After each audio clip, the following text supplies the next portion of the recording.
never been Wes Ward from the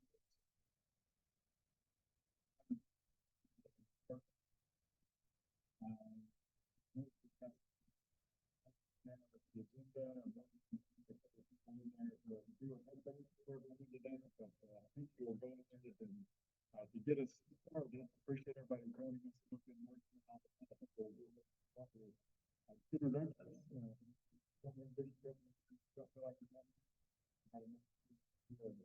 And if you don't know each other, so we may just start here and then work our way around. Good morning, I'm Dr. Richard McMullen. I'm Associate Director of Science and Health Director. I'm here representing the Valley. Morning. Thank you.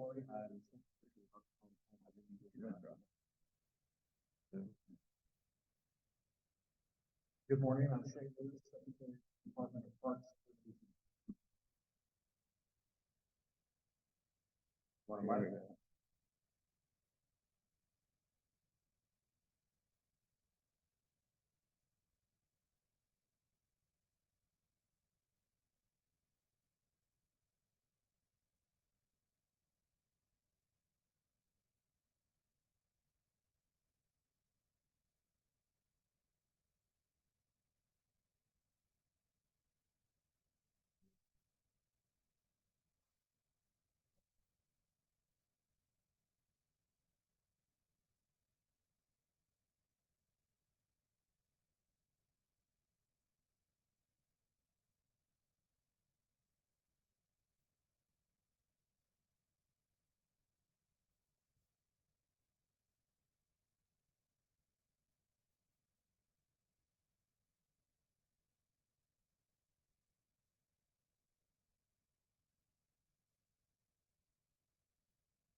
Economy in the county. Thank you.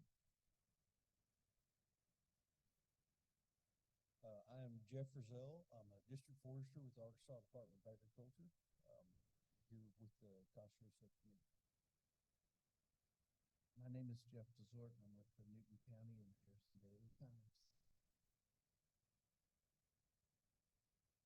I'm Rick Orton. I'm just a local landowner here in Source County. I'm Senator Missy Irvin. I represent District 24, so that's all of Stone County, Searcy County, Van Buren County, a portion of Newton County, the northern part, Western Grove, all the way to Marble Falls, and then I also have Faulkner County, majority of Faulkner County except for Conway and Mayflower. But happy to be here and put this committee into legislation in 2017. Thanks.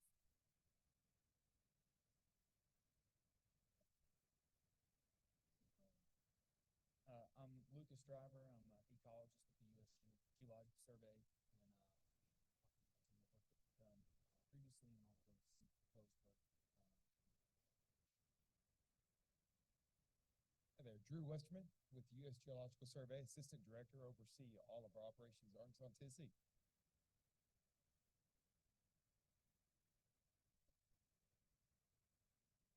Ellen Corley, Watershed Resident, VRWA. Marty Olison, Lost Valley Canoe and Launching in Ponca, concession for the Park Service and Buffalo River Watershed Alliance. Gordon Watkins, live in Newton County, near Jasper.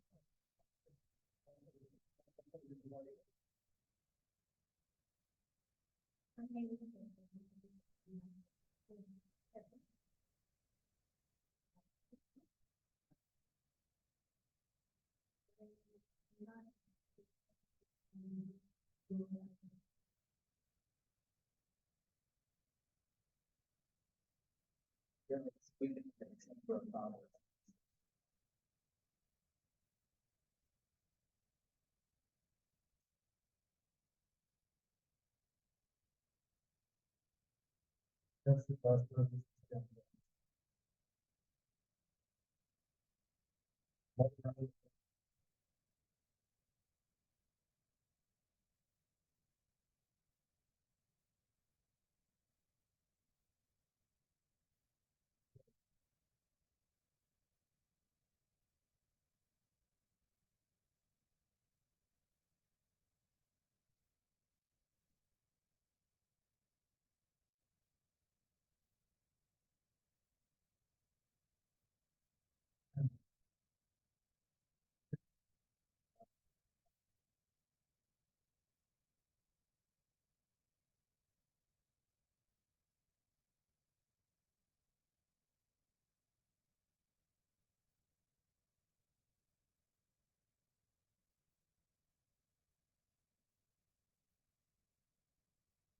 Hey, everybody can't hear you. We want to do.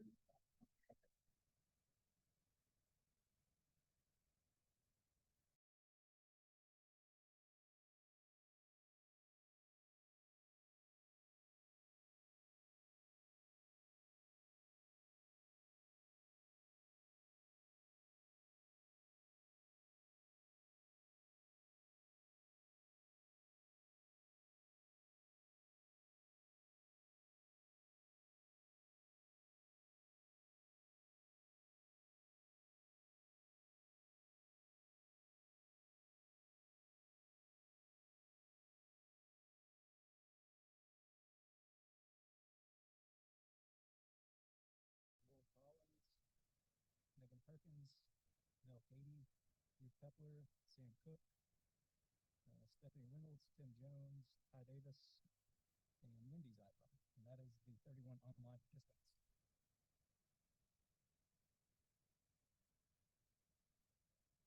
All right, thanks, Tate, and appreciate that. Hopefully that we can get the audio sorted out pretty quickly for the folks who are joining online. But in the meantime, I think we'll go ahead and move forward with the agenda. So as we usually do, just to back up, we had our last BRCC meeting on September 21st in Jasper.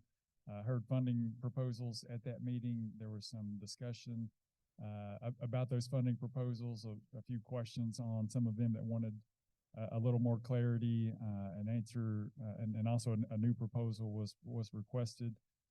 So we'll get to that here in the second part of why we had scheduled this meeting for a month later. That's kind of how we ended the last meeting to review those funding decisions. So as we usually do with the BRCC meetings, we have the 4 working groups. So I do just want to quickly recognize them. I don't think that there are any updates for the 4 working groups, but just because that's our standard practice to kind of touch base on those, we'll mention those to see if there are any updates on those 4. So first is the cost share programs for agriculture. Jeff, any updates on that? Okay, nothing there. Unpaved roads, Tate, no updates there. Water and wastewater system infrastructure. I think Ryan Benefield usually gives that report. I don't think he had any updates either. And then tourism impacts. Secretary Lewis, you want to provide an update?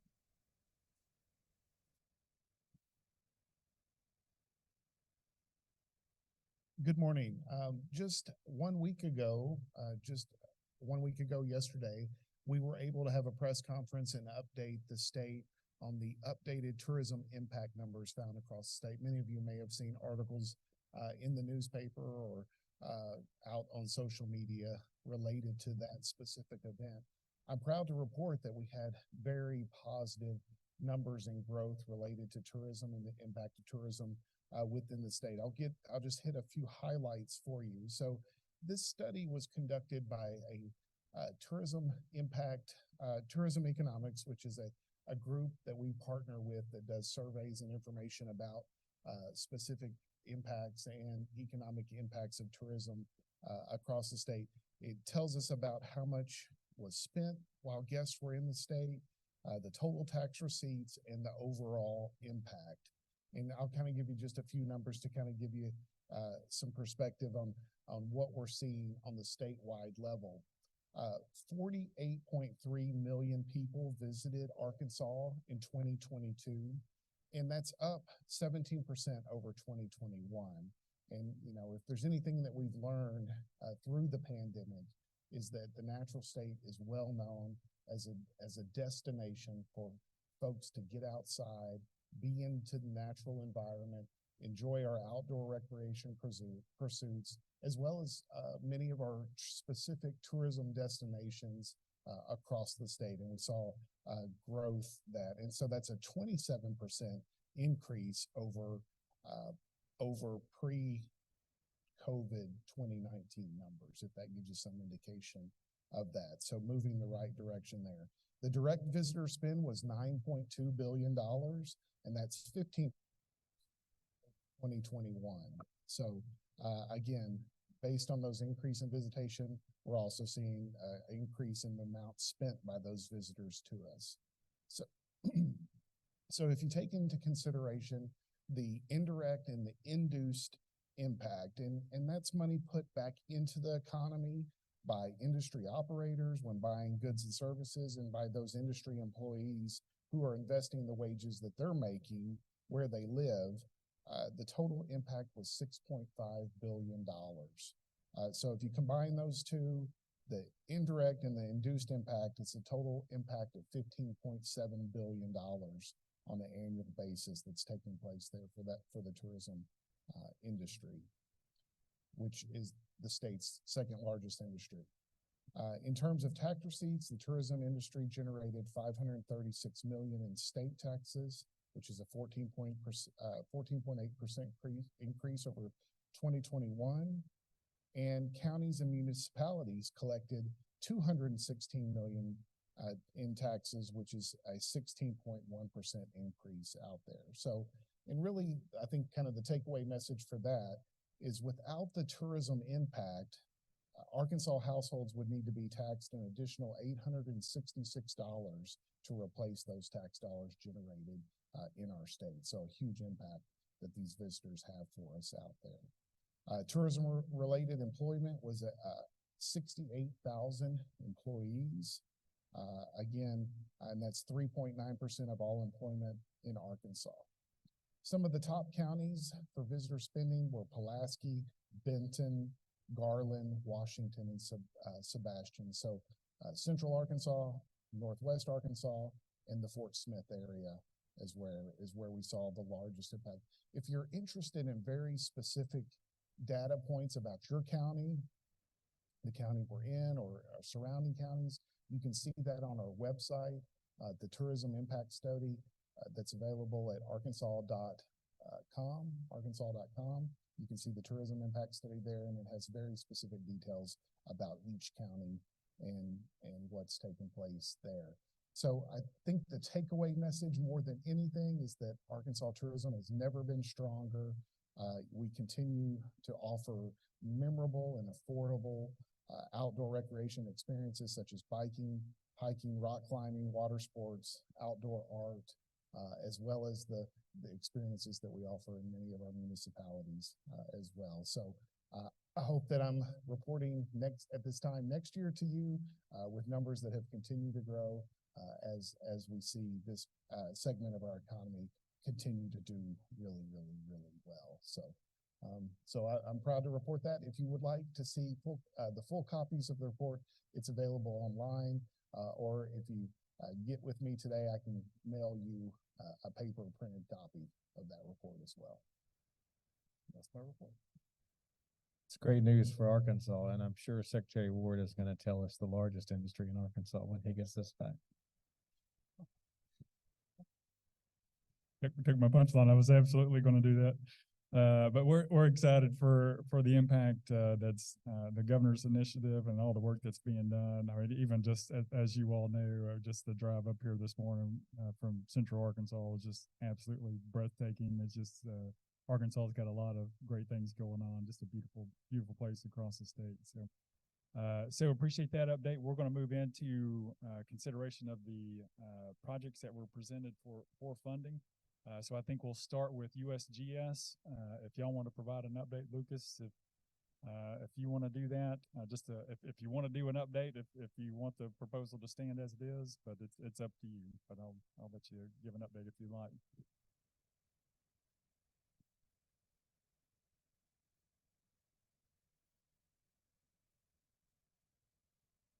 Thanks. If anyone is interested, I can kind of pass these around. I'm not sure I have one for them, but I can pass it along. Yeah, so we're proposing, we're requesting funds for BRCC year-end funding. I think there's 6,000 and some change up for grabs. We're requesting the full amount. I'm with the U.S. Geological Survey. We have a history of working with the BRCC. We've received some of the year-end funding several years. I've been working on a project.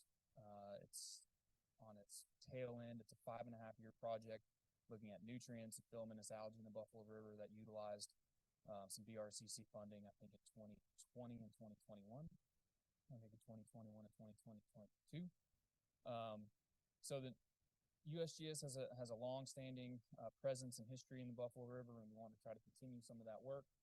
A lot of our interest is in water quality, water quantity, specifically nutrients, non-point source pollution, and that kind of thing. So we're proposing a seepage study, which is looking primarily at surface water and groundwater interaction in some of the tributaries to the Buffalo, looking at how nutrients or contaminants get from the landscape, run off into a tributary stream, and ultimately make it to the Buffalo River. A seepage study really is just additions and subtractions of surface water flow as it goes from the headwaters down to the confluence with the Buffalo River. Our project would be a one-year project. We have a long history. We've got the personnel, we've got the staff, long history of doing these types of things. So, it'll be a one-year project with very specific deliverables, and we know how to spend the money and what we're doing. So, right now we're targeting Tomahawk Creek after some conversations with National Park Service staff and some of the priority watersheds that are outlined in the Buffalo River Watershed Management Plan.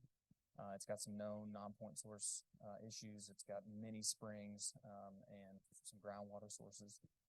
So we think that would be a potentially good target. We've kind of already outlined some of our strategy for doing that.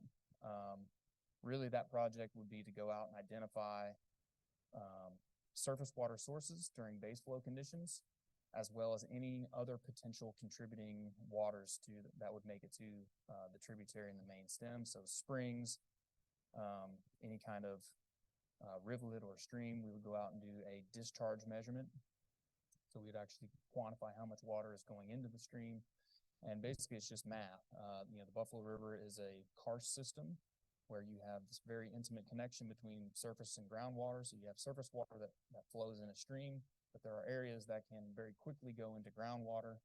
So you lose that water into the shallow groundwater environment. That groundwater could then resurface elsewhere.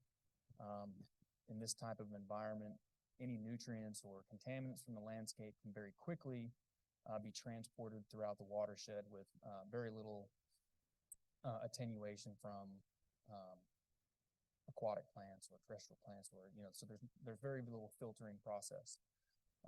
So this type of study can be very beneficial for Park Service or other stakeholders because it gives an idea of where the water is going, where potential contaminants are going, how it's going into the groundwater system, and potentially how it's coming back out as surface water. So if there are known contaminants in a watershed, this is kind of one of the first steps of being able to directly pinpoint, identify, and actions that can help remediate that or the next step. So hopefully everyone got one and you can kind of look at it, but if there are any questions, I'll take it or I'll pass along.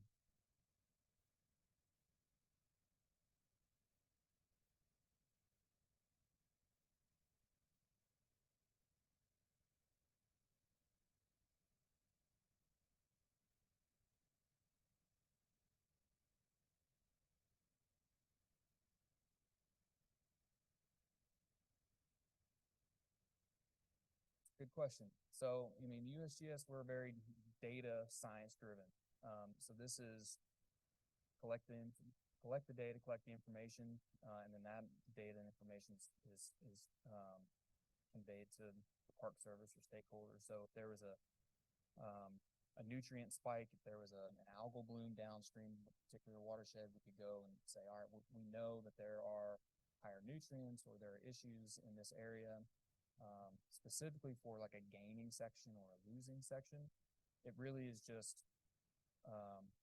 an indication of how water is moving through the system. So if we know that there's a losing section, it might be, well, we need to do some specific VNPs to protect this area where we have very close connection between surface water and groundwater. So it's really the kind of the first line of evidence of we know that there's some things coming from the land surface, and we need to go here and look first.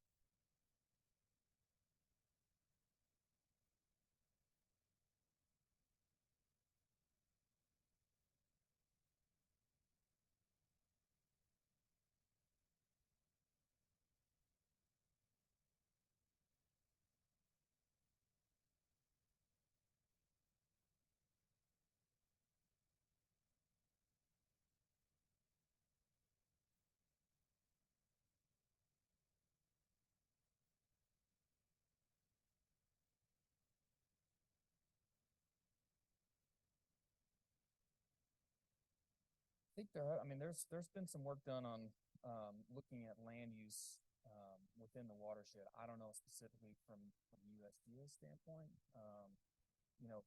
Just from my knowledge, the Buffalo River watershed is still predominantly, it's very well forested. There's a lot of, transition from forest to pasturing and maybe even, back and forth between those. But I think there have been some studies done. And each watershed, each tributary is a little bit different as far as the percentages of, pasture or ag land versus forested. I know that there are studies. The important thing to remember for the buffalo is that a very small percentage is within the Park Service jurisdiction, publicly owned. A vast majority of the watershed is privately owned.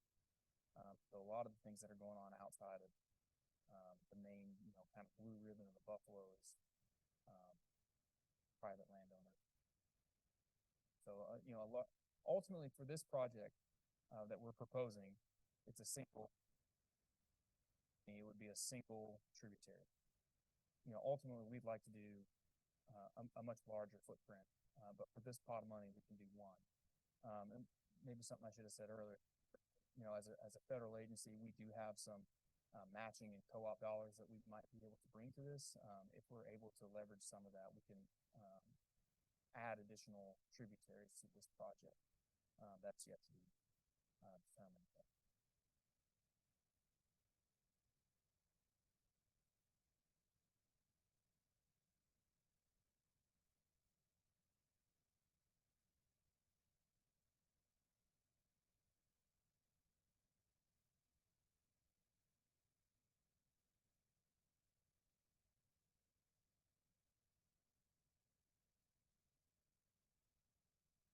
Well, it can be used in a lot of different ways.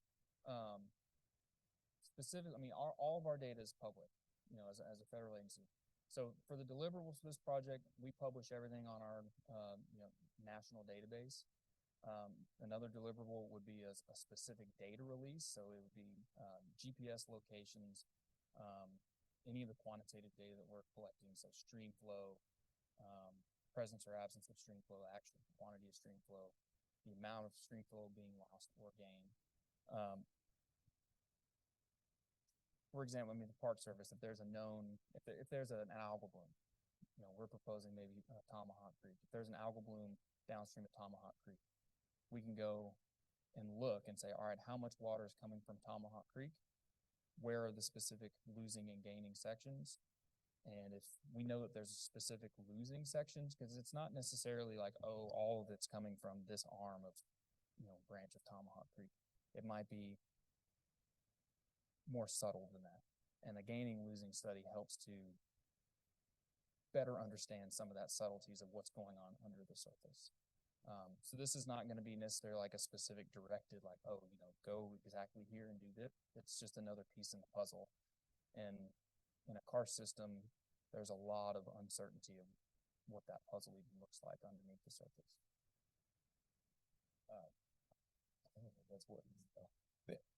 So the Park Service, along with other partners, include USGS, University of Arkansas, they have a sampling protocol of where they're trying to track their water quality. ADQ is part of it.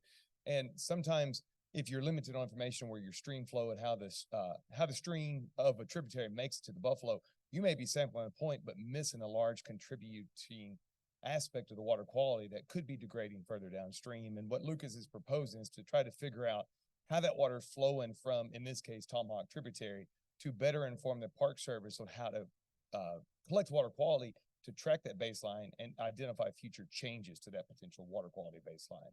So we would be providing more information about how the water flows into the buffalo and hopefully providing guidance on where to better sample water quality to track that long term and to identify future changes. But your federal agency, so this kind of underlines, underscores the fact that this is so under-resourced from a federal perspective.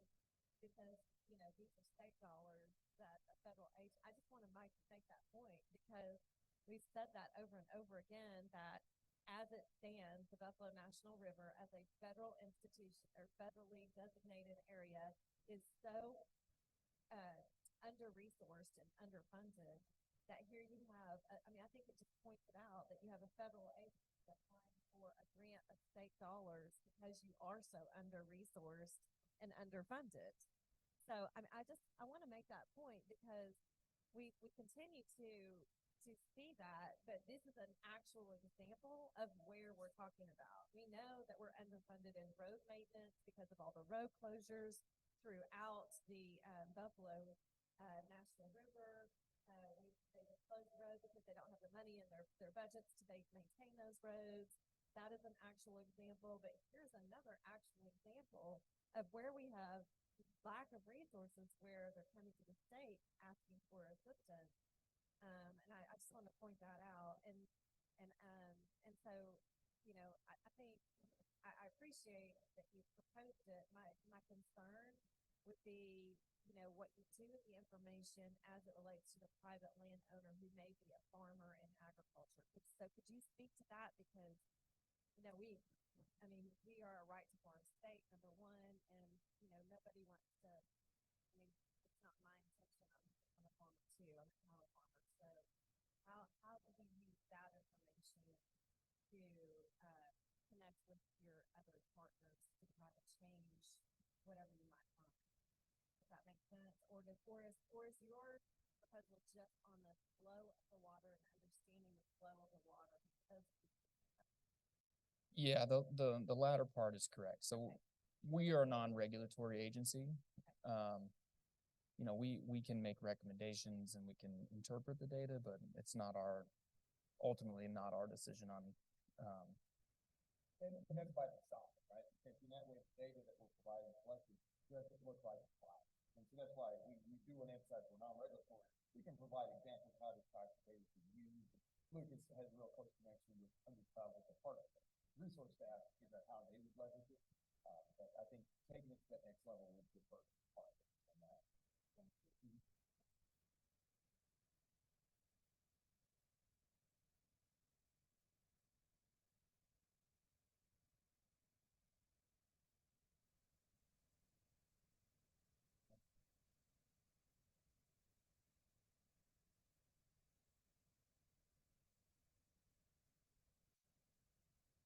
Next, we'll go to H2 Ozarks and an update on their proposal. I'll turn it over to Aaron.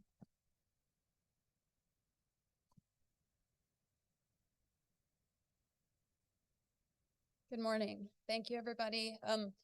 My name is Aaron Scott, Senior Policy and Program Director with H2 Ozarks. Last month, I was here and I presented, prior to that meeting, I had submitted sort of a pretty broad plan for some of the work that we would like to do in the Buffalo River Watershed, specifically the Mill Creek subwatershed. That's also known as Flat Rock Creek. That's a Huck 12 in the northwestern portion of the watershed. So last month it was pretty broad, and the committee asked and others asked that we submit sort of a revised proposal with a bit more detail and a more detailed budget. And so I've done that. And so I'll kind of go into the details of what we're proposing for this almost $70,000 from the BRCC. I will put it in the context of that broad sort of plan that I talked about last month.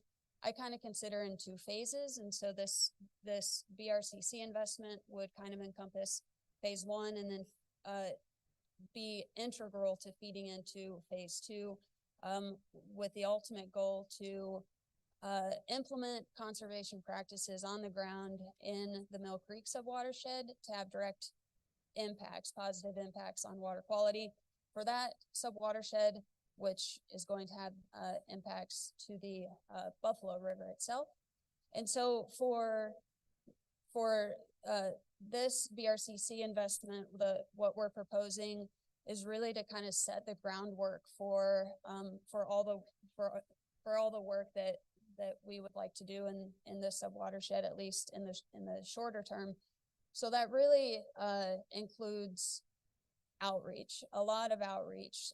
One thing that I took notice of in the last meeting, one of the earlier presenters had shown a map of some of the different work and projects that have gone in the Buffalo River Watershed, all on the eastern portion. Excellent work. I don't think there were any projects implemented in the western portion. So kind of more of the headwaters of the Buffalo River, such as Mill Creek. And so that's really what we want to focus on is building partnerships, right? H2 Ozarks, our mission is to protect and improve water quality throughout the Ozarks. But we don't do that. We don't do that ourselves, right? I don't think anybody in here just works within themselves. We all kind of rely on each other and you know, use what each other are good at to really leverage and build growing support. So that's what we're looking to do, is build partnerships and then move into landowner engagement. So I think, again, kind of what that map showed is a lot of good work and efforts in the eastern portion, but there's a gap in the western portion. And so we really hope to fill that through reaching out to landowners.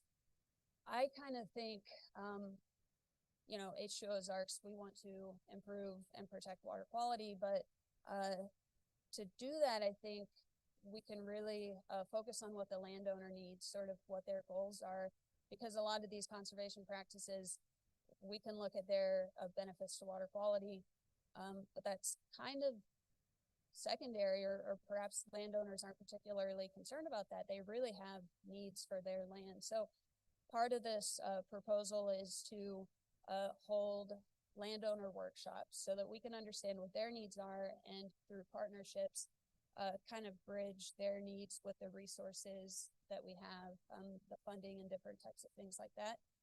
And then the last component of this proposal would be water quality monitoring.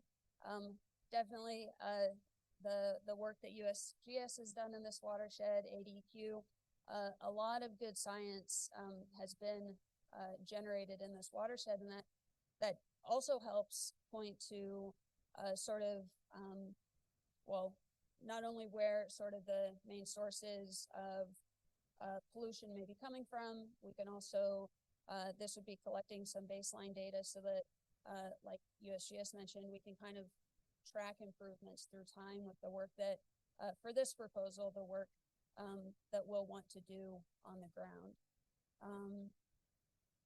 I think that's it in a nutshell. If anybody has any questions, or I can elaborate or clarify on anything.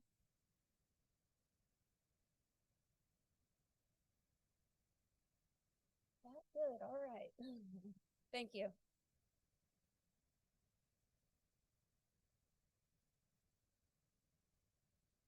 Hey, thanks, Aaron. Appreciate that update on that proposal. And so we did have, after conversations at the last BRCC meeting, we do have a new proposal. And I want to turn it over to Secretary Lewis.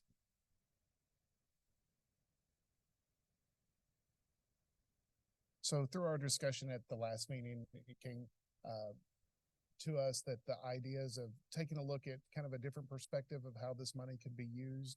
And through those discussions, Catherine Andrews has a presentation for us today. She'll be on Zoom. She's, let's see her, she's popped up on the screen there, and she'll give us an update about the proposal.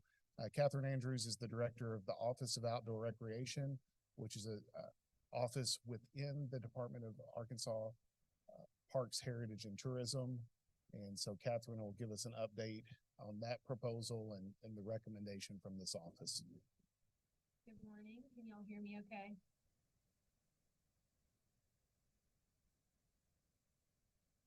Can y'all hear me?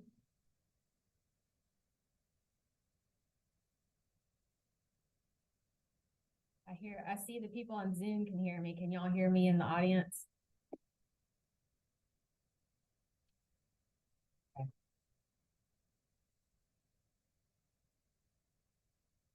Can you hear me? Yes, no, maybe, no, okay.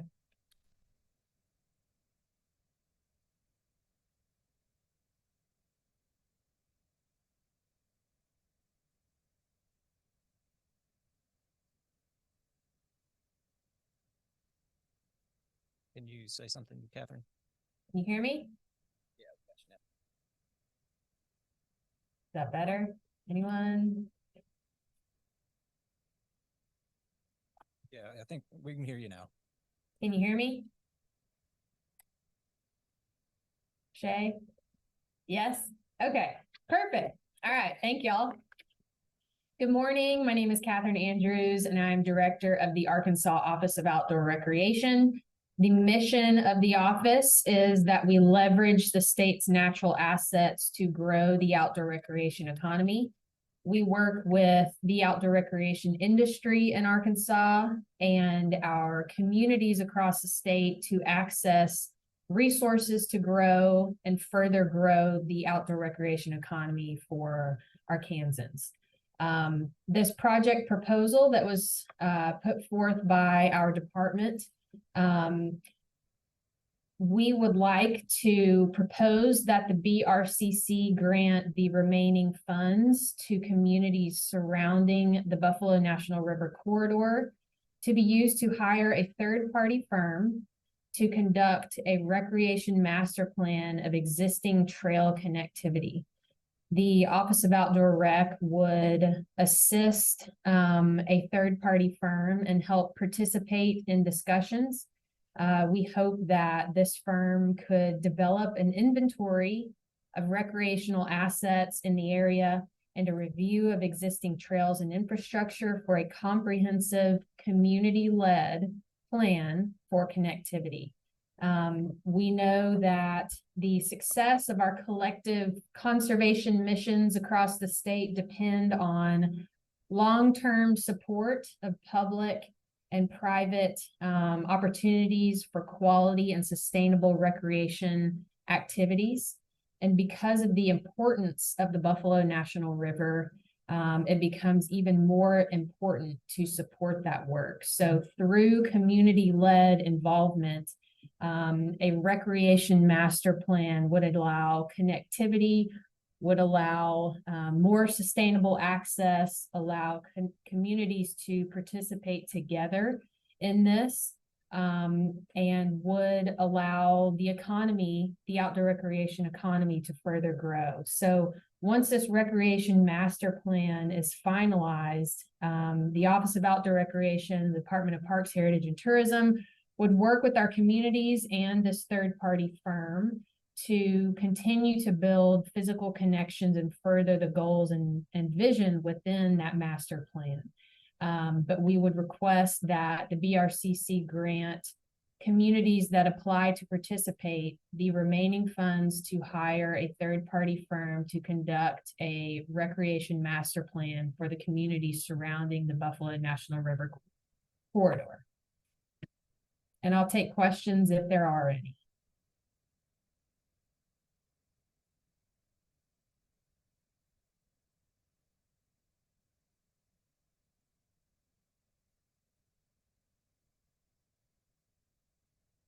How is your proposal going to benefit the water quality in the Buffalo? Because that's what this committee's about. We're supposed to be improving the water quality, and I don't see that with this proposal. These two I do. I mean, our purpose was to try to improve and maintain the water quality there, and I don't see this proposal as a function of this committee, just my personal opinion. But I think we need to be back on track of why this committee was formed, and that's protecting the Buffalo and trying to improve it, the water quality and the environment.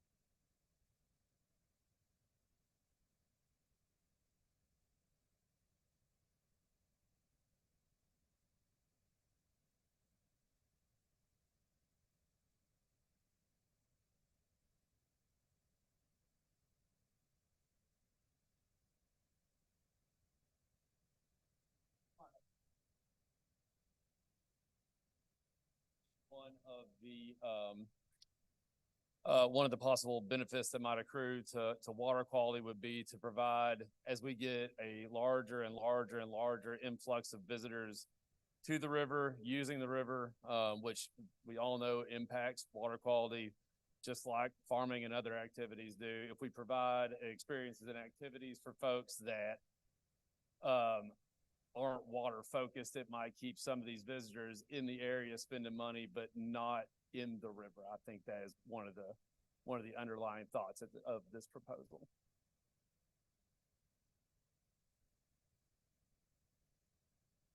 Well, And the it goal seems also would be to help create sustainable recreational opportunities as well. So looking at it as a plan instead of reactionary as well.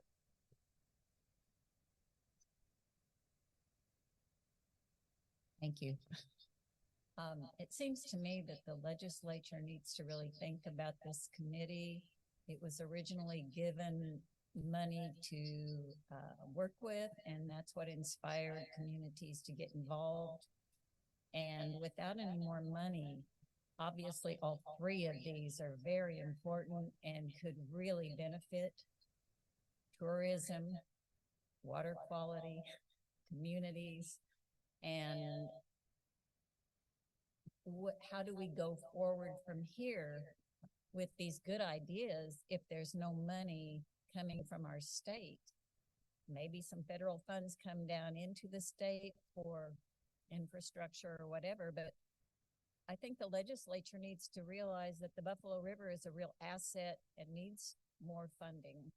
Whether it's, I mean, the national river, its funding is a problem already, but we can't affect that as Arkansans unless we get in touch with our national, federal legislators. But the state, this committee can do something here if we can get legislators to understand the importance of funding this and allow communities to apply for grants again, because it really made a difference, and it will make a difference if we keep it open to the people who live here.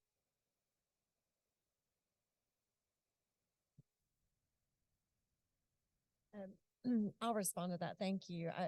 I agree with you 100%. And I'll just still give everybody a little bit of history. You know, this committee was born from an executive order by Governor Hutchinson, and it kind of splashed in the headlines, and my phone went crazy, what's happening? Daryl Treat called me and said, hey, what's going on? What is this? Right? I was like, I don't know. I didn't get a phone call about it.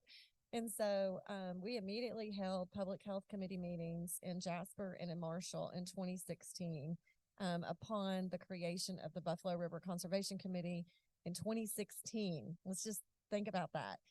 And so from those public meetings in Jasper and Marshall really became this incredible working group of people, community-led, grassroots-led, with all interest involved. And we have been incredibly successful. It's probably one of the things, and I didn't mean to take time to do this, but I really wanted to say this, and I've not been able to. It's the one thing I've been most proud of, honestly, legislatively, because we were able to bring a lot of different perspectives together, and we were all moving in the same direction. And I'm so grateful because it was local decisions by local farmers, everybody, Chamber of Commerce, tourists, local elected officials, and we've engaged in dialogue with each other, and thoughtful dialogue, kind of considering, debating, talking about these proposals, issues, and we've solved our problems together collectively with the community involved and community voices. And so that's what I'm just so proud of. And you're 100% right. And I hope, you know, that we will submit. I will be filing an appropriation bill in the fiscal session. And I'm hoping that we will get support for this, because these are very good projects. And I think it's important to also look at, you know, all the different subcommittees and what we've been able to fund in each of those.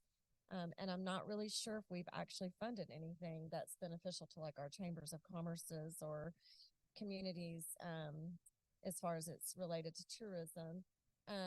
But I've been on a study with the Spring River before, because we had a woman who got killed because you have the same issues going on where you have, it's a limestone, you know, it's fed by groundwater and there's lots of springs and those collapse.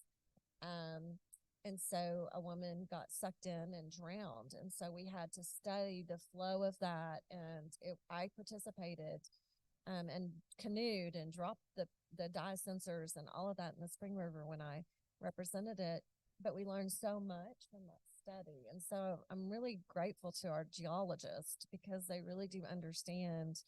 And it's for safety reasons too. I mean, that's an important aspect of what they do is the safety of it and the changing of the river, because it changes so dramatically. You know that my driveway changes every time we get a big rain. But and we have like folks like Ruth that have agritourism that she's fully engaged in, that's not highlighted in this area. There's so many great things happening in this area, but it's hard because they are limited budgets as far as from a county or a local chamber of commerce's, your county government, your city governments in Newton County and in Searcy County particularly. You have very limited budgets to really try to promote the area. So anyway, I just wanted to say that because I appreciate your comments, but I appreciate more the people that have engaged in this process with the Buffalo River Conservation Committee. I appreciate our state officials so much and coming up here and participating and leading this effort from a state partnership with the local people and really trying to solve the problems and the issues that are real up here. So I wanted to say that because it gets kind of lost in the dialogue of everything right now. Thank you.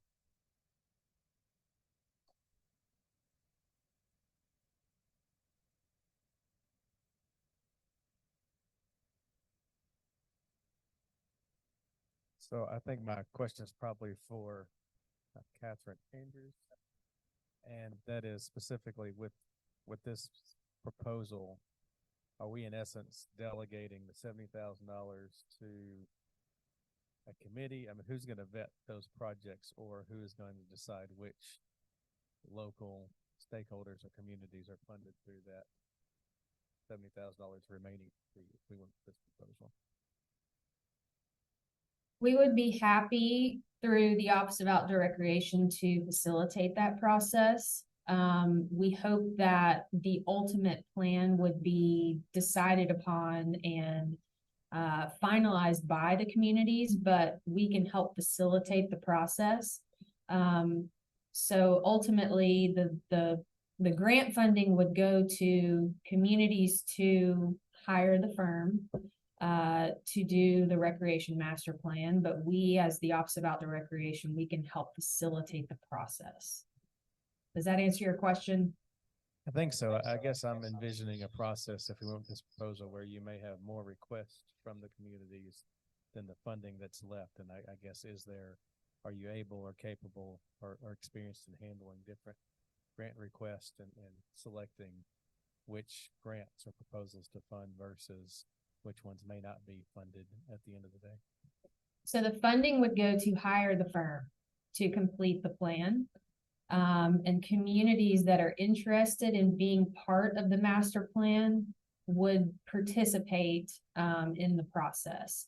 Any physical connections that are recommended through the plan would be completed by the communities themselves or through grant programs like the one that we've got, the Office of Outdoor Recreation, the Outdoor Rec Grants Program, through RDOT grants, the recreation, the RTP, TAP programs. There are multiple grant programs that can actually complete the physical connections, but the funding would go to hire a firm to do a master plan, and communities that are interested in that would apply to participate, and we would help facilitate that process.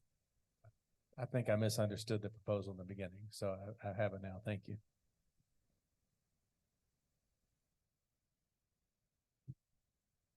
So I'm going to ask a question about the master plan for tourism. So we have, I guess, over 1 million people that come to the Buffalo. They get down there on the canoes and they need to use the restroom. So Was that something that might be addressed in this master plan for tourism? Absolutely. The third-party firm that would be hired would look at all perspectives. Communities would be able to talk about that. The third-party firm, we would hope, would conduct public meetings, surveys, collect feedback from communities and stakeholders to develop this plan. Thank you.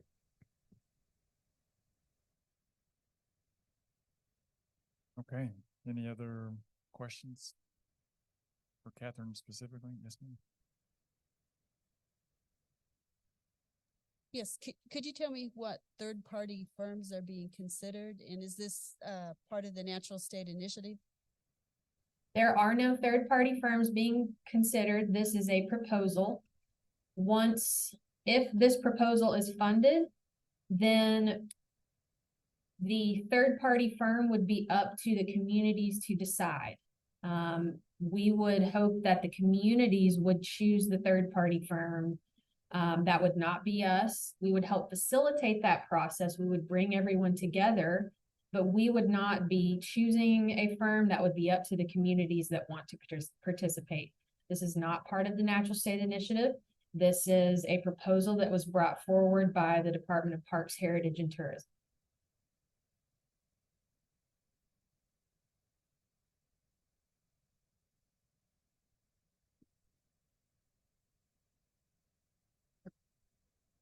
Yes, ma'am. I do want to mention also that in relation to You the asked a question about bathrooms. So like identifying where bathrooms might need to be built, I guess. Is that what your question was really more about? Yeah, somewhat, but when you think about it, we don't own that property. That's federal owned property. Right. correct.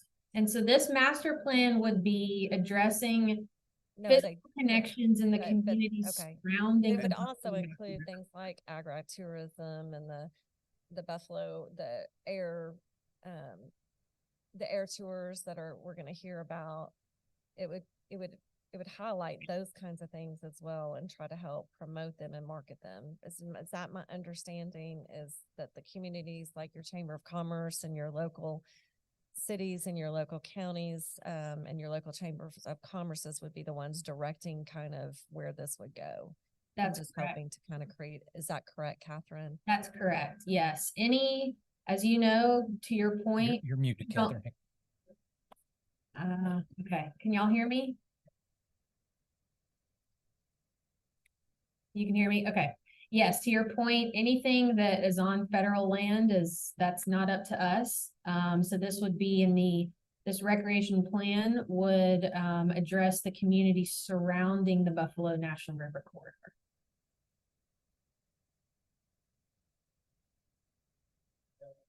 I'll just say that I think that, I mean, it sounds good, but I know for Searcy County, we have a fabulous trail that runs from southwestern Searcy County, the Ozark Highlands Trail, all the way to Woolham on the Buffalo River, picks up the Buffalo River Trail, goes all the way down the south side of the river to Dillard's Ferry. It's all connected, and there's nothing that's not connected with it. It's all there. And then apart from that main trail, which is under the umbrella of the Ozark Highlands Trail, the other trails that we have are few and far between. We have a brand new one that we are going to cut the ribbon on Monday next week, just outside Marshall. And, but these trails, there's really not a lot of opportunity to connect with other trails because they are isolated within a lot of private land.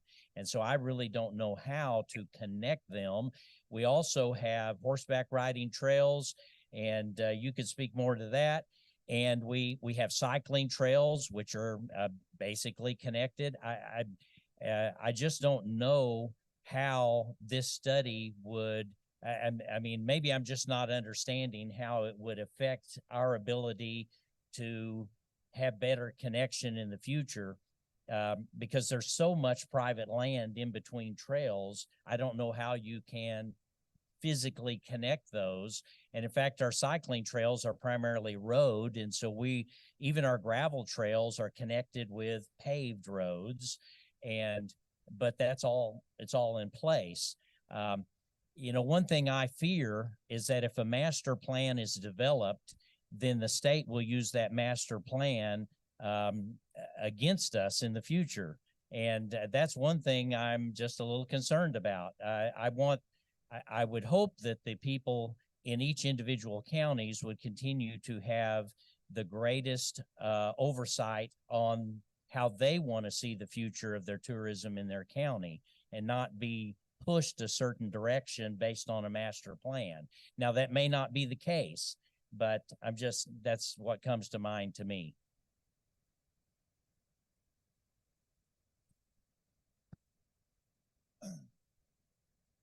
A couple of years ago, this might have been a good proposal, a good idea.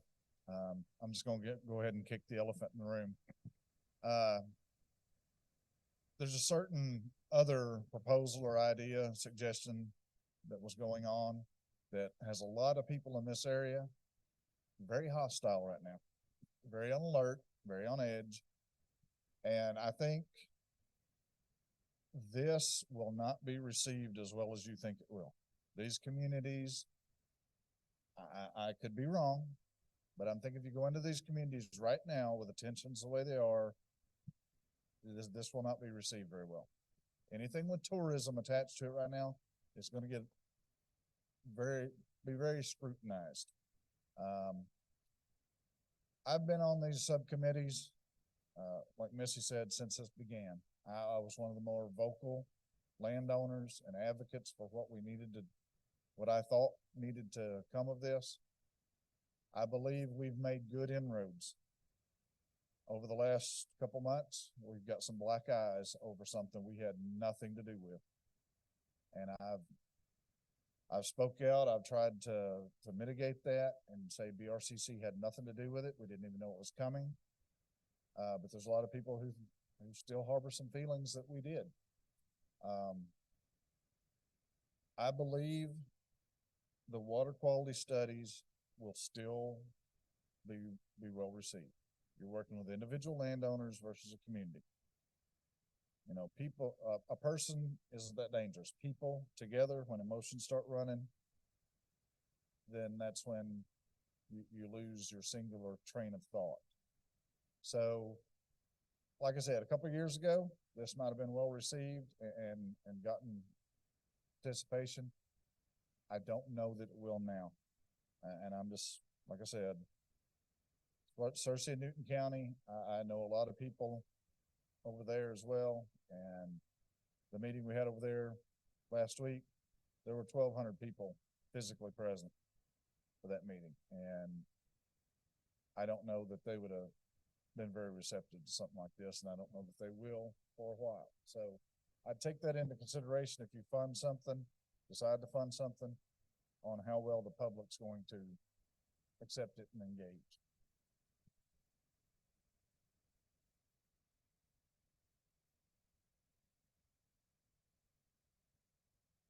Okay, well, appreciate all those comments and feedback. I don't want to cut anybody off. If anybody else has any other comments or questions on on this project in particular, but I'll open it up for all three projects. If there's any unanswered questions regarding the three funding proposals, if anybody has any.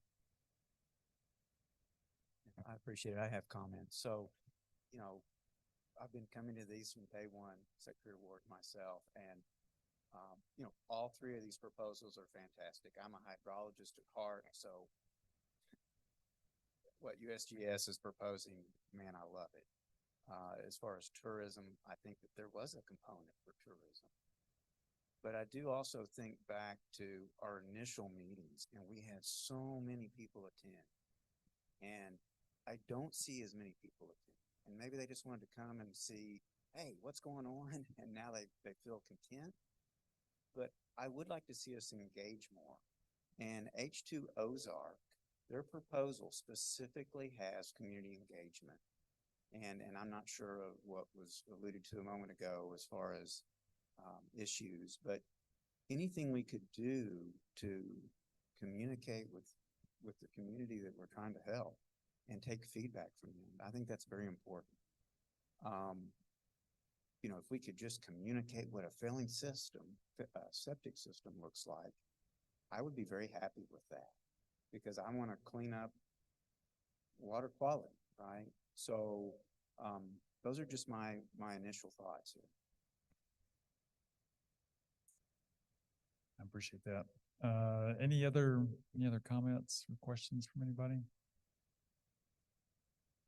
Okay, down to the moment of truth, I think. So we're down to consideration of the 3 funding projects. There, just to restate, there's currently $69,676 remaining in BRCC funds. And so I would like to entertain any motions on how to distribute that funding. Yeah, the county judge, if you've got any comments, or I'm not trying to put you on the spot, I promise.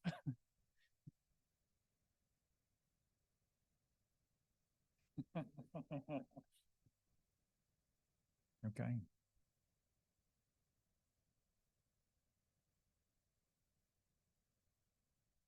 I'll make a motion to support funding of H2 Ozarks proposal. The full amount. And we do have a question. It's from Christy Cox, as a resident of Newton County, I like H2 Ozarks goals and involvement of volunteers. I would love to see them funded and then replicated in other counties like mine. So I appreciate that comment. Okay. So we do have a motion. Do we have a second? Does anybody want to second that motion?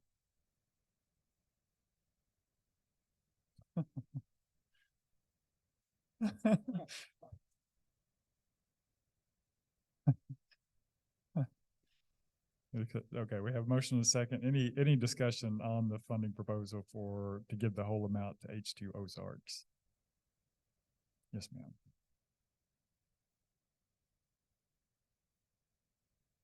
So we did just get a question from Ben Milburn. Can you all hear me? Thumbs up if you can. Can you hear me? Okay, Ben, I think we're ready for you. Can you all hear me? Can you hear me fine? Yes, sir.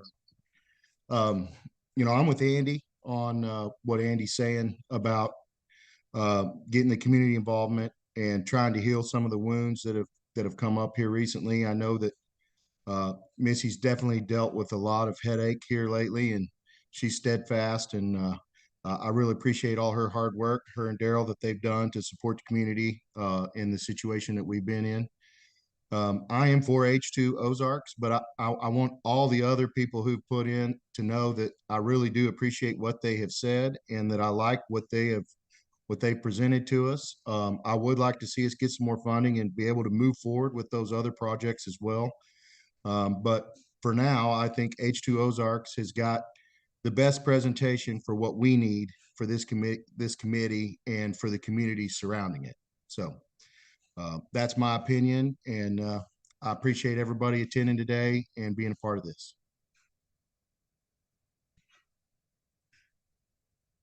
Thank you, sir. Appreciate those comments. Any other discussion, comments, questions on the proposal and providing that full amount to H2 Ozarks? I will add here too, Sue, to the standpoint of the BRCC and the work we've always, especially on things that we've had to vote on, we've tried very hard to make sure that there was consensus, that there wasn't anything that had any disagreement or was even close to a contentious or disagreement on anything that we were doing. And so we want to make sure that we've got overwhelming support before we move forward with the funding decision. So we've got a motion and a second to give the funding to H2 Ozarks. So I would just open it up if there are any objections to doing that.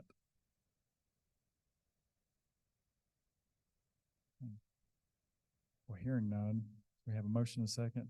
All in favor of giving the full amount, the $69,676 to H2 Ozarks. All in favor, say aye. Any opposed? And from the audience as well, anybody got any objections? Okay, well, with that, that will be approved, and would echo the same comments from Ben as well. You know, just great proposals across the board. We recognize, and that's part of the work of the BRCC, is to work with all partners, you know, in this area within the watershed to be good partners from the state and from our departments, and that's not going to change. I know for Department of Parks, Heritage, and Tourism, while that proposal might not have been funded, I know that they're still going to be engaged and be helpful to communities as much as they can. I know we're going to do the same from Department of Agriculture and Department of Health and Department of Energy and Environment.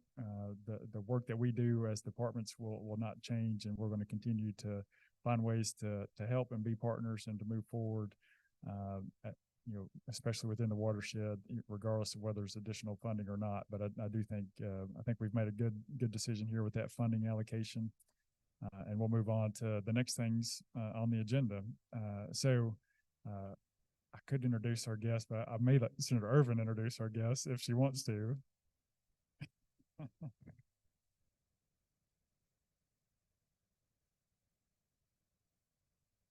Thank you so much. Really so much appreciate everybody's input. Something I'm super excited about, the trails that Daryl just mentioned, that Searcy County. Searcy County has just done an incredible job with creating these trails. And I'm a horse rider, so I love horse trails. I love bicycling, mountain biking. I love to mountain bike as well. And so I just love how so much of that activity is happening up here in this area, horse and mule. But one of the things that we kind of think about is we always talk about canoeing and paddling and the river and the hiking and the trails, but we don't think about what's happening in the air. And so I want to introduce some people I've asked to give a presentation about what's happening at the Searcy County Airport. And I'm not going to steal their thunder because I just want to introduce them. But you have with us now, and I want you to tell your history because I don't know it, but Joe Wilson and Burt Ballard. I want them to come up here. They're going to tell you about what's happening here in Searcy County at the airport, Searcy County Airport, which is going to be named the Buffalo River Airport, and the Buffalo River tours that are happening in the air. And so I'm gonna let them talk about it, but to me it's super exciting. If you've never been to this airport, it's absolutely beautiful, and it's the perfect landscape for the air shows, which we had our first air show that Mr. Wilson, now that's his civilian name. He comes up from a very long history of the military, and so I'll let him tell you a little bit. I want you to tell your background. And at the Jacksonville Air Force Base, he was like in charge of everything over there. So I want to introduce them and just let them speak. But we had our first air show. The weather didn't participate with us, but we still had a huge turnout. It was fabulous, and there's no better landscape, honestly, for an air show than Searcy County. It was just tremendous. And so they'll let you, I think it's just important for us to add this component of tourism to our discussion because, you know, there's a lot happening on the ground, but now there's a lot happening in the air, which I love. So with that, I want you guys to come up and talk about what you're doing. This is Joe Wilson and Burt Ballard. Thanks for having us, Senator Irvin and Secretary Ward. Appreciate you inviting us this morning. So we really appreciate Missy's support. We really didn't plan on what's going on at the airport. It just kind of happened. I moved here 3 years ago after I retired from the Air Force, and on family land that we had, and my wife and I built a new house, and we just love it here. We've got 165 acres on a 14-mile dirt road with 2 water crossings on top of a 2,000-foot ridge, and we have a 60-mile view. So we really appreciate and understand everyone's concern about what's going on in the Buffalo River and in our community, and we share that. So again, I retired from the Air Force. I got involved with our airport, when we came here. When I did, we had 3 airplanes and we had a pretty rundown airport. And we've been very fortunate. We've got about 5 or 6 of us that are now on the airport commission. We all own an airplane and fly out of the airport, Bert being one of those. And we have really turned the place around. We now have 10 based aircraft there and our hangar is full. We don't have any room for any more airplanes. So we're currently working with Arkansas Department of Aeronautics and the FAA with some grants to build new hangars and to do some more improvements to the airport. We've done a lot of our own improvements to the airport. All of us are volunteers. We have no paid employees at the airport. Most of the things that we've done, we've all paid for ourselves and just chipped in our own money because we believe in what we're doing and we want to have a nice place to fly in and operate out of. And we want our community to be proud of it as well. So we completely remodeled our pilot lounge, which was, I think the airport was built in the early 80s and still had the same indoor-outdoor carpet. And it now has wood floors and we bought all new furniture and those are all because of the members of the airport that chipped in to do that. When I got here, I think we had sold 1,200 gallons of fuel in the previous year. And now we're selling 1,000 to 2,000 gallons a month. So we've really increased our business a lot. We've got a lot of people flying in.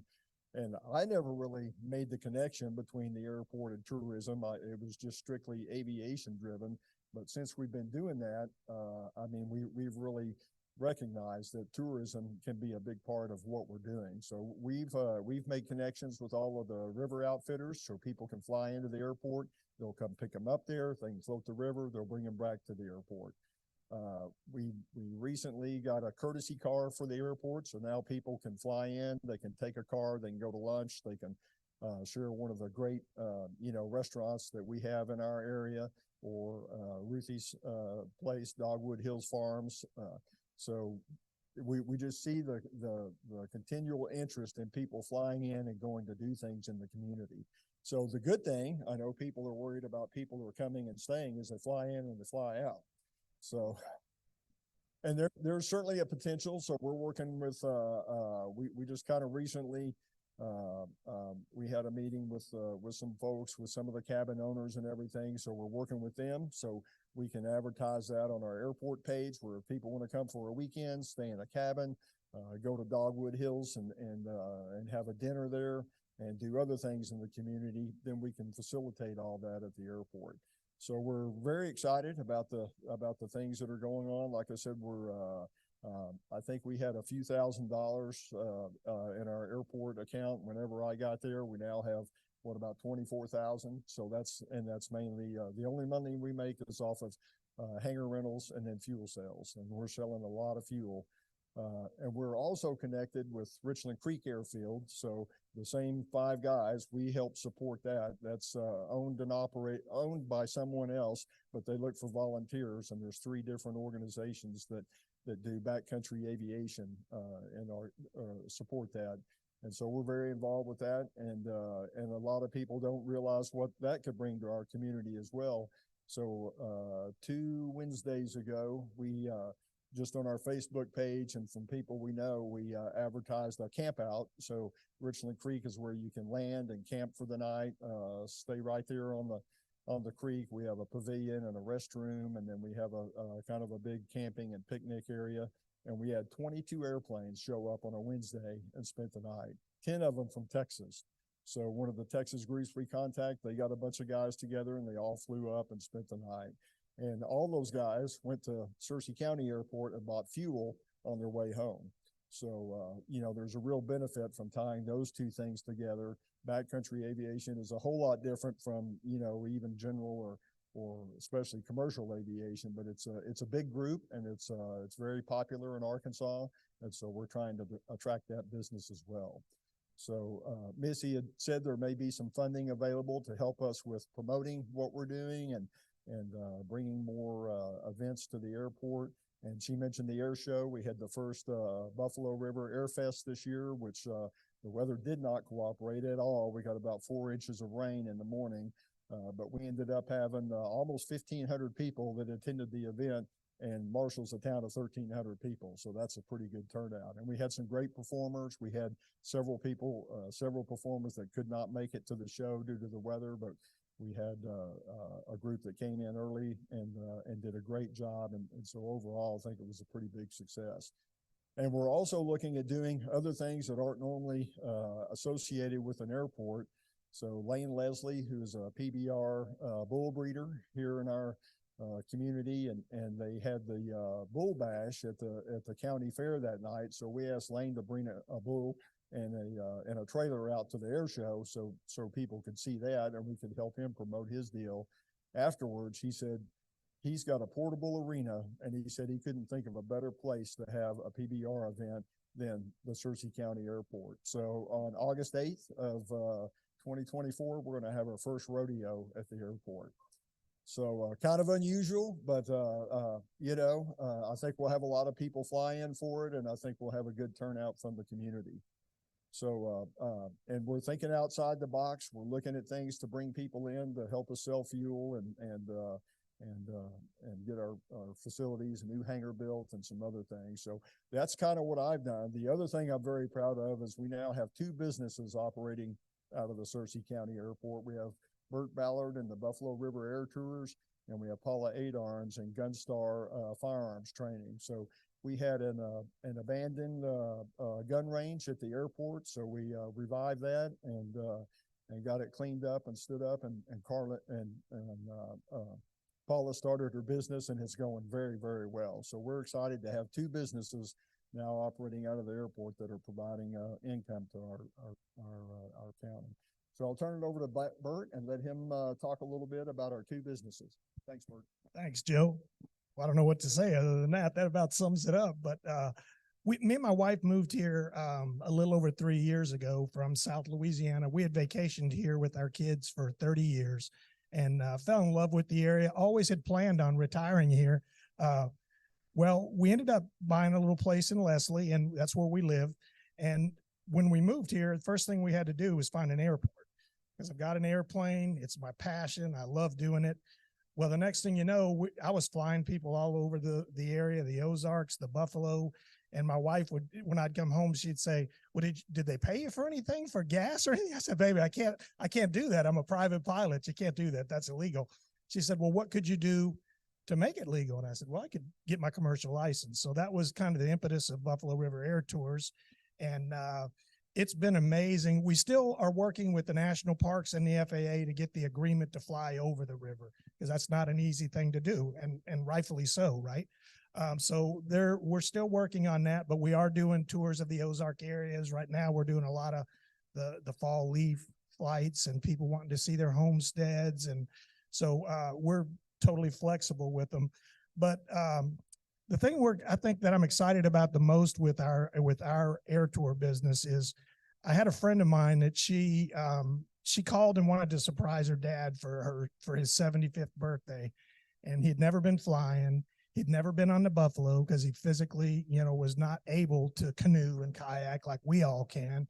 And I got to take him up on that trip, and the grins and the smiles, he's still our biggest, Mr. John is still our biggest Facebook fan. And it's important because there's a lot of people that they don't have the ability to necessarily do what we do. In other words, canoe, kayak. AOPA is a huge organization, the Aircraft Owners and Pilots Association. Their stance, and I believe it's true, is that, we just offer another way for people to see the river, right? We don't impact the watershed. We don't have any impact at all on the water quality. Me and Joe did a test the other day because I really wanted to see, we did a decibel test over the airport at 2,500 feet, because that's what we're proposing to do our air tours at. I wanted to do it for 2 reasons. I wanted to do it to see what we would get. And then also, maybe that would mean we would need to adjust our altitude, right? If it was too much noise or whatever, we would come up with a different proposal. But we had 64 decibels, which was less than human talking, right? Flying over at 2,500 feet. We don't stay in any one area. Our proposal is, and we're going to fly into Richland Creek, stay away from the left for the folks that have the farms and the land there, take a right and head to Woolham. From Woolham, we go basically over towards Gilbert And if you draw a straight line between Gilbert and Buffalo City, you end up seeing the whole lower 60 of the Buffalo River in 45 minutes. So we're super excited to do this. We're working with some of the concessionaires to, give their clients another option, something else to do. But I'm telling you, it's already happening when there's people coming into the area for air tours. They want to do something special for their anniversary or for a birthday surprise. And they're booking air tours. And the first thing we do when they get to the airport is we talk to them about the area. We talk to them about the restaurants. We talk to them about the canoe rental. A lot of people that fly in here don't even have a clue that you can go right up the road and rent a canoe or a kayak and float to Buffalo. That's happening. That's happening in a big way. When Joe talks about the fuel sales, that's a direct indication of how much has changed at that airport just in the last couple of years. The week of Oshkosh, we sold, I think it was over $2,500 worth of fuel in 1 week because we're in the direct line between Houston and Oshkosh. So what we did was we decided to feed them. So we put it out that, hey, come, we'll get you a sandwich. We'll make sure you get fed and you can stop halfway between there and Oshkosh. So we're looking for any and all opportunities, not only to grow our airport, but to let the people in this county know that it's still there. I think after the Air Fest, the jury, it's definitely out. Everybody knows now we have an airport after we had the Air Fest for sure. But we're super excited to see what happens at our airport. I think if you go to it today and see it, it's beautiful. In 2 years, you won't even recognize it. Thank you. I just want you to talk about one of the things that was said at the town hall in Jasper, but they talked about sustainable growth. And I think that's so important and mindful. That's what, sustainable growth of like whatever is happening in tourism. And so I think what you're talking about is just such a nice incremental addition to support your local communities, your local small businesses, your local, folks that are either outfitters or like what Ruth does in agritourism, your restaurant owners, your, all that kind of stuff. But I think what a brilliant thing to do with Oshkosh, because that is just a tremendous migration to Oshkosh. And so you could also with Little Rock, I don't know if you're in the path from Little Rock, but I know there's so many people that from the south part that fly up as well. So that was brilliant. Anyway, I think your addition is really, it feeds into that whole idea of growing, but in a way that we can all handle that growth. And so y'all are being very mindful of that. And I appreciate that. I just wanted to kind of say something on that. Since you guys have been doing things at the airport, we have noticed an uptick in people coming in, either flying in and staying on the farm, or even flying in, borrowing the car and coming up. I have them coming up to pick up beef and veal and take it back to Louisiana. I mean, so we're seeing a local impact just from the fact that the airport is being utilized and there's getting publicity on it. So the more the merrier on that, for sure. Yep. Well, I did one more thing. I did forget to mention our Civil Air Patrol group that's growing at our airport. A huge opportunity for our kids in school to join a great organization. So that's another ongoing thing that was not there a couple of years ago that now is.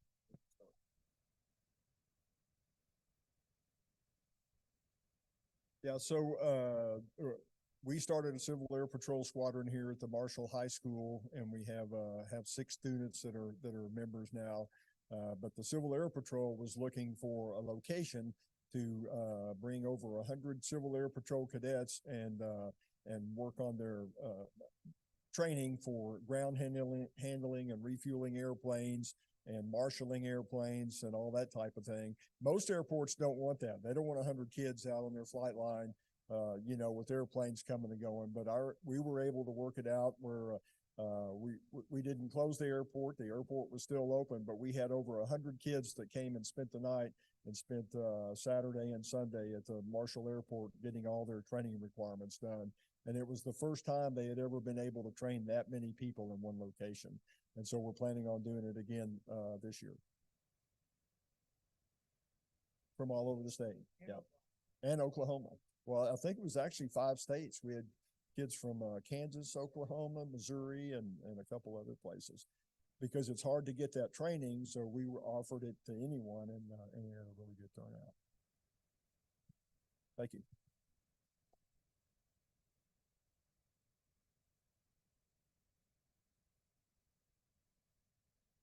Okay, well, thank you, gentlemen. I appreciate that. And I will echo a comment from Senator Irvin. You're being way too humble.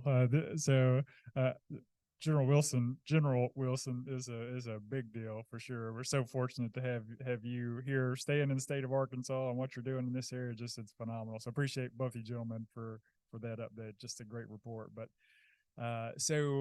with that, I think we've come to the end of the agenda, but I do want to just open up if anybody has any other last comments or questions or updates or announcements that anyone would like to share before we adjourn. Just wanted to leave everybody in suspense, but in case anyone didn't know, agriculture is our state's largest industry. Tourism is important for sure. Yes, sir.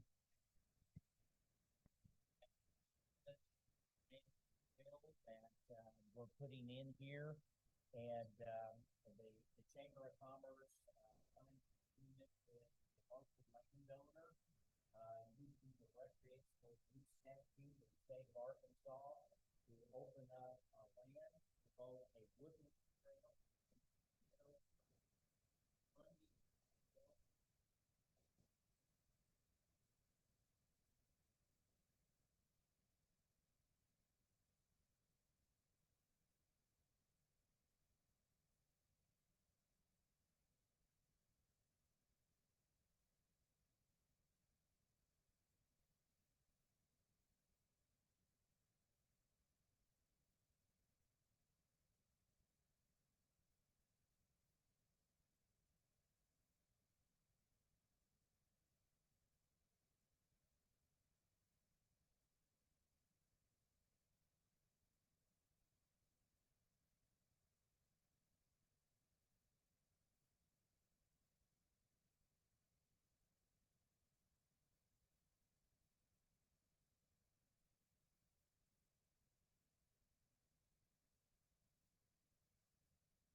Great.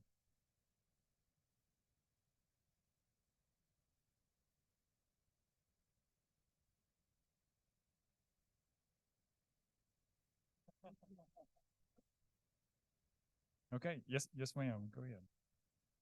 Joe Zerks, just want to say thank you for the opportunity to fulfill our proposal that we discussed, and also very excited to get it started. I will be reaching out to many of you, but also please feel free to reach out to me as we move forward and really start to meet with each other and build these partnerships. Thank you. Yeah, great. Thanks, Aaron. I think we'll come back to that one. Any other comments? Okay, so we are finalizing, as Senator Urban has mentioned, there is a statutory requirement with that through which the BRCC was created. Part of that was submitting an annual report to the governor and to the legislature. So we are working to get that finalized. We'll get that done before the end of the year. I think we'll just do some edits after this meeting today and get that sent out to everybody. But we'll be looking for that final BRCC annual report for this year by the end of the year as well. So, okay, without any other comments, or yes, ma'am.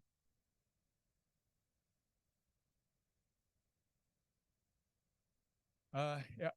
I don't know that if we need to make a formal motion on it, because I do know that we're all individually as departments having our budget hearings. I say hearings, we're having our meetings with Governor's Office and Department of Finance Administration and preparing for that. So it's something we can take back as part of those conversations, and certainly happy to work with you, ma'am, on how to best approach that as well. But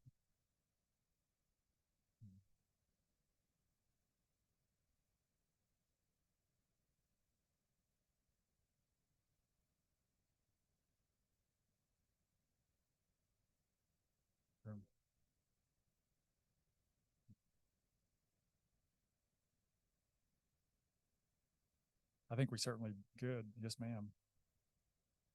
Okay. Yeah. Yeah. Okay. Yeah. Yeah.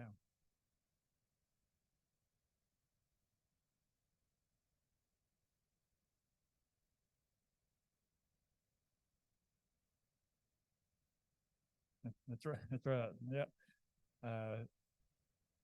Absolutely. So I'll look to my colleagues if one of y'all want to make a motion. And so that might be as simple as just to put in the annual report for, to look for additional ways for funding for the BRCC moving forward, something to that effect.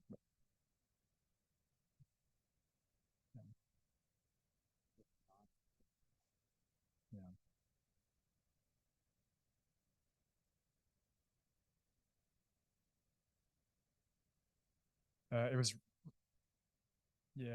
it was restricted reserve, I think Development Enhancement Fund, I think is where it came from. Requested by Governor Hutchinson and to the legislature for approval was how it was, that initial funding. Yep, that's right. Yep.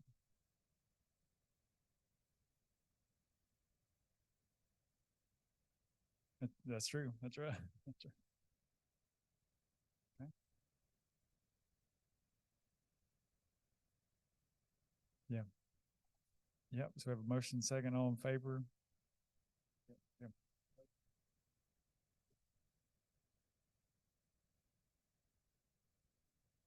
Yeah. So it would be that's right. Yeah. Yeah, so it would be, and I think we could work on the wording if we need to do that now, it's fine, but non-specific amount, but it would be to include in the annual report that the BRCC had officially proposed to the governor and the legislature to consider additional funding for BRCC efforts moving forward. Yeah. Yeah. Yeah. Yeah. Yeah. Yeah. Yeah. Yeah.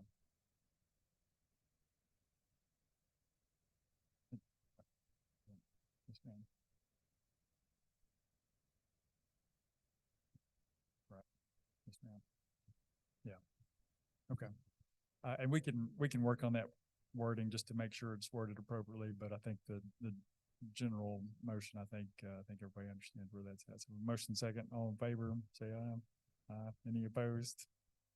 Okay, perfect. So we'll add that into the annual report. Any other business? Okay, with that, I think we're adjourned. So appreciate everybody's time this morning. Thank you very much.